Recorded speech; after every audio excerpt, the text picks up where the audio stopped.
శ్రీ మిట్ట అభయాంజనేయ స్వామి దేవస్థానం.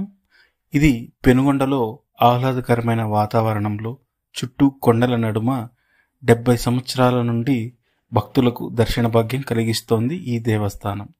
అయితే ఈ దేవాలయంలో నిత్యం పూజలతో పాటు ఉట్లపరుస శ్రీరామనవమి వేడుకలు ఘనంగా జరుగుతాయని భక్తులు లోకల్ 18తో తెలిపారు. జై శ్రీరామ్ అండి.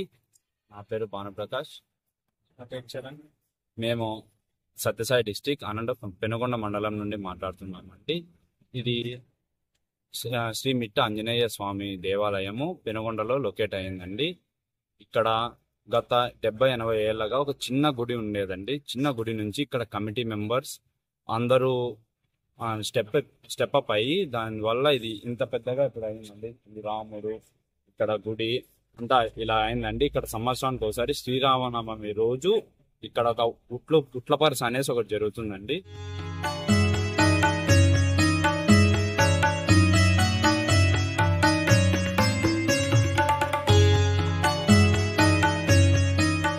అయితే ఈ దేవాలయంలో పూజలు పునస్కారాలతో పాటు పెళ్లిళ్ళు జరుగుతాయని, ఈ వేదికను భక్తులు చాలా బాగా వినియోగించుకుంటున్నారనేసి స్థానిక భక్తులు లోకల్ 18తో చెబుతున్నారు. మ్యారేజెస్ అవి కూడా జరుగుతాయి.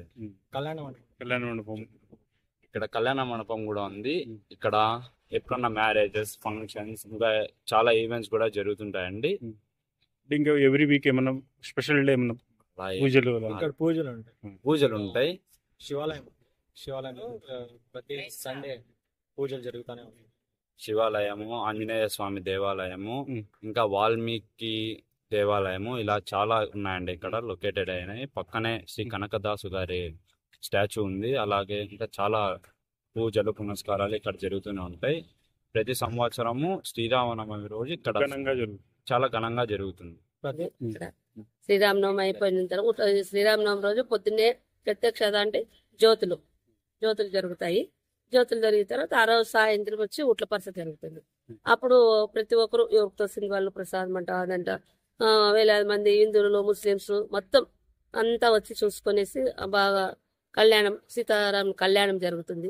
ఆ దానికి కూడా ఎవరన్నా వాళ్ళు కళ్యాణం జరిపించే వాళ్ళు దంపతులు ఉంటే వాళ్ళు సతీ సమేతంగా వచ్చి కూర్చొనేసి వాళ్ళు దర్పణ కూడా వాళ్ళకి తోసింది.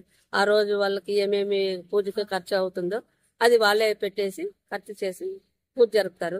దాంట్లో వచ్చిన భక్తాదులకు అందరికీ భోజనాలు, మంచి చెడ్డ ఏం కావాలన్నా అన్ని చూసుకొని వాళ్ళని పంపించేస్తారు.